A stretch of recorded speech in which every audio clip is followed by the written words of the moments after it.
അങ്ങയുടെ ഒരു പ്രസ്താവന ഞാൻ കാണുന്നുണ്ട്. സാമ്പത്തിക ഭദ്രതയുള്ള ആൾക്കാർ 500 ടോക്കൺ, 1000 ടോക്കൺ, 3000 ടോക്കൺ, 5000 ടോക്കൺ വാങ്ങുന്നുണ്ട്. പക്ഷെ എൻ്റെ സന്തോഷം ഒരു സാധാരണക്കാരൻ 20 ടോക്കൺ വാങ്ങുമ്പോഴാണ് എനിക്ക് ഏറ്റവും കൂടുതൽ സന്തോഷം ഉണ്ടാകുന്നത് എന്നാണ് ഒരു പ്രസ്താവന ചെയ്യുന്നത്. തീർച്ചയായിട്ടും അത് പറഞ്ഞു. സാധാരണ ബിസിനസ്സുകാർ അവരുടെ പ്രോഡക്റ്റുകൾ എത്രയും പെട്ടെന്ന് വിറ്റഴിക്കുക എന്നുള്ളതാണ് അവരുടെ ലക്ഷ്യം. അപ്പോഴാണ് അവരുടെ സന്തോഷങ്ങൾ ഉണ്ടാകുന്നത്. ഇവിടെ സാറ് വിപരീതമായി ഈ രീതിയിൽ ചിന്തിക്കുകയും എന്തുകൊണ്ടാണ് അങ്ങനെ ചിന്തിക്കാൻ ഒരു കാരണം? അതായത് നമ്മുടെ ഇന്ത്യ രാജ്യത്ത് 140 കോടി ജനം, 140 കോടി അധികം ജനങ്ങൾ ഇന്ത്യയിലുണ്ട്. അതിൽ ഏകദേശം എനിക്ക് തോന്നുന്നത് ഒരു 20% ഉൾപ്പെട്ട ആൾക്കാർക്കായിരിക്കും സാമ്പത്തിക ഭദ്രതയുള്ളത്. ബാക്കി 80% ആൾക്കാർക്കും ഒരു സാമ്പത്തിക വരുമാനം ഇല്ലാത്തൊരവസ്ഥയിലേക്കാണ് കാര്യം പോകുന്നത്. ഇന്ന് ക്രിപ്റ്റോ എന്ന് പറയുന്നത് ലോകത്തെ ഏറ്റവും വലിയ ബിസിനസ് രംഗമായിട്ട് മാറിക്കൊണ്ടിരിക്കുകയാണ്. ഇനി എല്ലാ രാജ്യങ്ങളും ക്രിപ്റ്റോ ബിസിനസ്സിൻ്റെ ലൈസൻസ് കൊടുത്തു തുടങ്ങും. അതായത് ഇപ്പോൾ ഇന്ത്യ മാത്രം അതിനെ അല്പം ഒരു വൈമുഖ്യം കാണിച്ച് നിൽക്കുന്നു. എന്നാൽ ക്രിപ്റ്റോയിൽ നിന്നും കിട്ടുന്ന ലാഭത്തിന് 30% കൊടുക്കാനായിട്ട് അല്ലെങ്കിൽ കൊടുക്കണം എന്നുള്ളതാണ് ഗവൺമെൻറ് തീരുമാനം.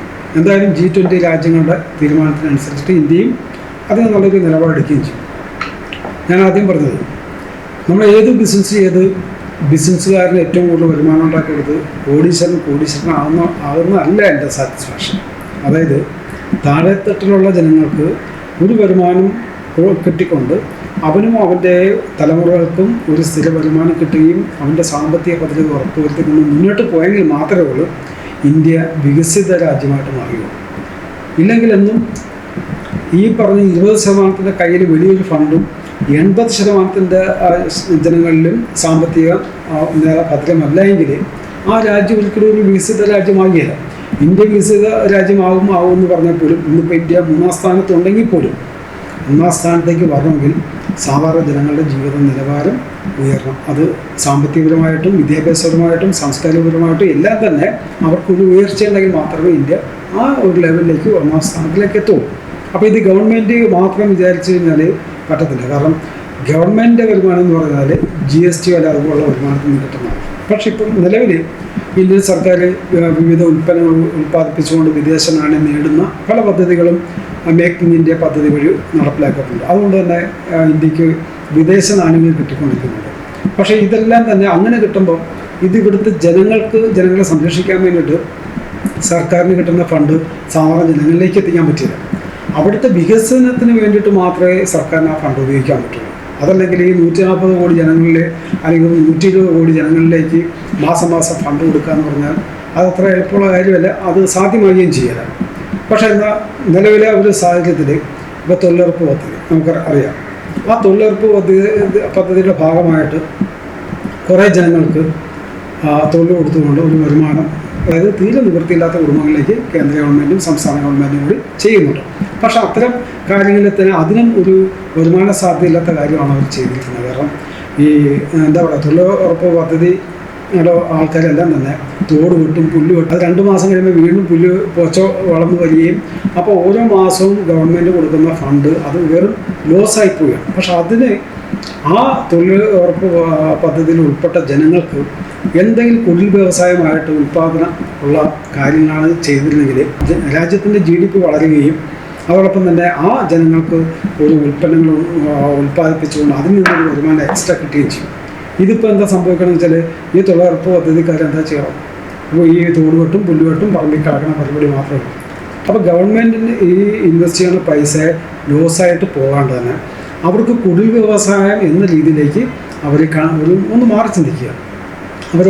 അവരവരുടെ വീടുകളിലോ അല്ലെങ്കിൽ ഒരു കൂട്ടായിട്ട് ഒരു 10-15 പേർക്ക് തൊഴിൽ ചെയ്യാൻ പറ്റുന്ന രീതിയിലേക്ക് വന്നാൽ അവരുടെ ജീവിത നിലവാരം ഉയർന്നു വരികയും സർക്കാർ കൊടുക്കുന്ന പൈസ തിരിച്ചു വരാനുള്ള സാധ്യത കൂടുകയും ചെയ്യും. പക്ഷെ അതൊരു പോരായ്മയുണ്ട്. എന്നാൽ പോലും നമ്മളുടെ കൺസെപ്റ്റിൽ നമുക്ക് ഇപ്പോൾ 20 ടോക്കൺ എടുത്തെങ്കിലും ഒരു കുടുംബത്തിന് ഈ 20 ടോക്കൺ എടുത്തു കഴിഞ്ഞാൽ ഇവിടെ നടക്കുന്ന അല്ലെങ്കിൽ ഇന്ത്യയിലും വിദേശ രാജ്യങ്ങൾ ഉൾപ്പെടെ നടക്കുന്ന വ്യാപാര വ്യവസായത്തിൻ്റെ ഒരു വിഹിതം സാധാരണ ജനങ്ങൾക്ക് കിട്ടുകയും ആ കിട്ടുന്ന വരുമാനം കൊണ്ട് അവരുടെ സാമ്പത്തിക നില ഭദ്രമായിട്ട് വരികയും ചെയ്യും. ഇതൊരു ക്രിപ്റ്റോ കറൻസി ബിസിനസ് മാത്രമേ ചെയ്യാൻ പറ്റുള്ളൂ. ഒരു പ്രൈവറ്റ് ലിമിറ്റഡ് കമ്പനിക്കോ അല്ലെങ്കിൽ ലിമിറ്റഡ് കമ്പനിക്കോ ഇത്തരത്തിൽ ജനങ്ങളെ സഹായിക്കാൻ പറ്റില്ല. ക്രിപ്റ്റോ എന്ന് പറയുന്നത് അല്ലെങ്കിൽ നമ്മളെ ഫിയാറ്റ് കറൻസി എന്ന് പറഞ്ഞാൽ നമുക്കറിയാമല്ലോ, അതിന് മൂല്യം കൂടാണ്ടിരിക്കുകയും ക്രിപ്റ്റോയ്ക്ക് മൂല്യം കൂടുകയും ചെയ്യുമ്പോൾ കൂടുതൽ ആൾക്കാർ ക്രിപ്റ്റോയിലേക്ക് ഇൻവെസ്റ്റ്മെൻറ്റ് ചെയ്യും. അതുകൊണ്ടാണ് ഇന്ന് ബിറ്റ് കോയിന് $60,000 അടുപ്പിച്ച് വില വന്നിരിക്കുന്നത്. മറ്റ് കറൻസി ആണെങ്കിലും അതിനോട് അനുബന്ധിച്ച് തന്നെ അതിൻ്റെ റേറ്റ് കയറിപ്പോകും. എന്നാൽ ഒരു 70% ക്രിപ്റ്റോ കമ്പനികളും സ്കാമാണ്. അത് നമ്മൾ നോക്കിക്കൊണ്ട് ചെയ്യേണ്ട ഒരു മേഖലയാണ്. അപ്പോൾ ഞാൻ പറഞ്ഞു വരുന്നത്, ഈ സാധാരണപ്പെട്ട ജനങ്ങളുടെ ജീവിത നിലവാരം ഉയർന്നു വരുമ്പോൾ അവർക്ക് കിട്ടുന്ന ഒരു ഹാപ്പിനെസ്സാണ് എനിക്ക് ഏറ്റവും കൂടുതൽ സന്തോഷം നൽകുന്നത്.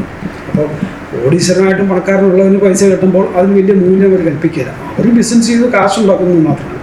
പക്ഷേ താഴെത്തട്ടിൽ നിൽക്കുന്ന ജനങ്ങൾക്ക് അവർക്ക് അവരുടെ ജീവിത നിലവാരം ഉയർത്തിക്കൊണ്ടുവരിക എന്ന് പറയുമ്പോൾ നമ്മളുടെ പ്രസ്ഥാനത്തിൻ്റെ ഒരു വാല്യൂ എന്ന് വേറെ തന്നെയില്ല. അപ്പോൾ ആ ഒരു താല്പര്യമാണ് എനിക്ക് ഇതിലൂടെ പറയാനുള്ളത്.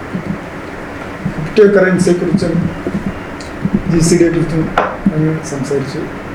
ഇനി എന്തെങ്കിലും പ്രത്യേകമായിട്ട് GCD ടോക്കണിനെ കുറിച്ചോ GCD കമ്പനിയെ കുറിച്ചോ അങ്ങേക്ക് പറയാനുണ്ടോ? തീർച്ചയായിട്ടും എനിക്ക് പറയാനുള്ള മറ്റൊരു കാര്യം, ഇപ്പോൾ എല്ലാവർക്കും ബിസിനസ്സിന് താല്പര്യം ഉണ്ടാകണം നിർബന്ധമില്ല. അതായത് ക്രിപ്റ്റോ കറൻസിയിൽ നിന്ന് ഇന്ത്യയിൽ 5% പോലും ആൾക്കാർക്ക് ക്രിപ്റ്റോ കറൻസി എന്താണെന്ന് അറിയില്ല. അതൊരു കാര്യം. രണ്ടാമതുള്ള ബിസിനസ്സിലേക്ക് പറയുമ്പോൾ അതും ചിലപ്പോൾ താല്പര്യമില്ലാത്ത ആൾക്കാരുണ്ടാകും. അപ്പോൾ ഈ നമ്മുടെ ബിസിനസ്സും ക്രിപ്റ്റോയും ഇതൊക്കെ താല്പര്യമില്ലാത്ത ഒരു വിഭാഗം ആൾക്കാർ എന്നും പുറത്തുണ്ടാകും. അപ്പോൾ അവരെ കൂടി സംരക്ഷിക്കാനും GCD ഫൗണ്ടേഷൻ രൂപീകരിക്കാം എന്ന് ഞാൻ നമ്മുടെ ഈ പ്രസ്ഥാനത്തിൻ്റെയൊക്കെ രക്ഷാധികാരികളായിട്ടിരിക്കുന്ന